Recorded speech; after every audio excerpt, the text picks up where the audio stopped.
Welcome to Bryer's Music Showcase. I'm Bryer and welcome back to another video.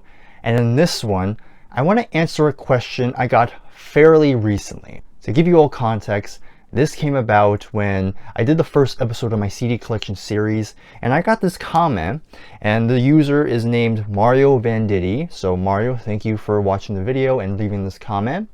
So I want to go ahead and read what Mario has to say. So Mario's comment reads as such. I think due to the clear appreciation you have for music of all flavors is what makes this particular collection enjoyable to sit and watch, because there are genuinely surprising artists that pop out every so often that I wouldn't expect to see. It had me wondering, what is your criteria for an album to be part of your CD collection, if you have one? Are you looking for albums with certain hit songs on them and just buying, or do you try before you buy? Or is it something completely different? And then there's a second paragraph where it talks more about storage, but I'm not going to get into that. But overall, Mario, thank you again for leaving that comment.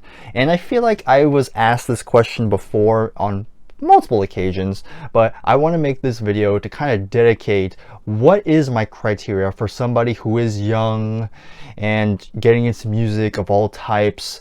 Like, how do I decide what albums that will be included in the collection?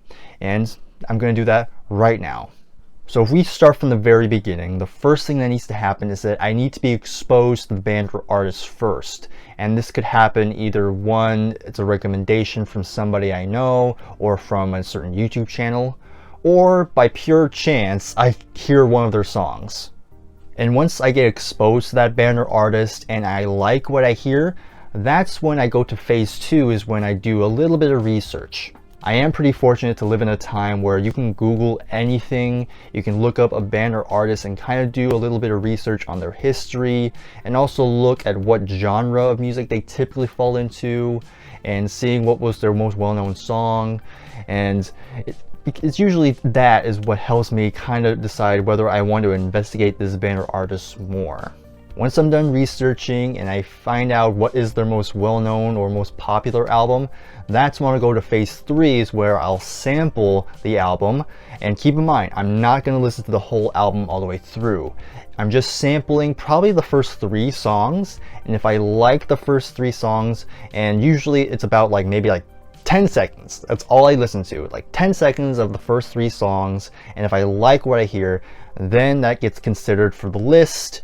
And that's usually where I'll start seeing if I can get my hands on it. And the reason why I sample rather than listen to the whole album is because it goes down to the final answer of the question. Do I have a criteria when it comes to music? Personally, for me, not really. I don't really have a criteria.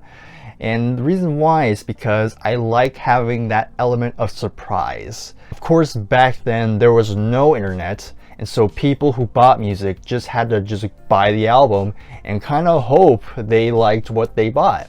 And that's kind of what I want to do here. It's great that I have the technology now that I can do the research, but I still want to have that level of surprise when I buy an album, and I'm always looking out for that album that will blow me away, which I didn't expect. And that's really the fun when it comes to collecting music, is that because there's so many, there are many albums out there that could surprise me in a very pleasant way, and that'll probably make me obsessed, and it'll probably make me want to collect the catalog. And so that's pretty much your answer. Do I have a criteria? No, not really. I just buy what seems interesting, and if I like it, fantastic. If I don't, then I'll probably keep it around, but I'm probably not going to listen to it very often. So hopefully that answers the question, and hopefully this was interesting, kind of hearing what goes into how I buy, not really how, but why I buy certain albums or CDs for the collection. Again, it's just for the surprise factor, and there's always surprises out there, so it's always fun to look into that. So hopefully you enjoyed this video. If you enjoyed this, please give this video a like, subscribe if you are new, and in the comments below, let me know what is your criteria when it comes to buying albums. Do you just stick with the genre that you love, or are you like me who likes to go out and explore what music has to offer? I look forward to hearing that in the comments. So again, I'll see you in the next video. Take care and goodbye for now.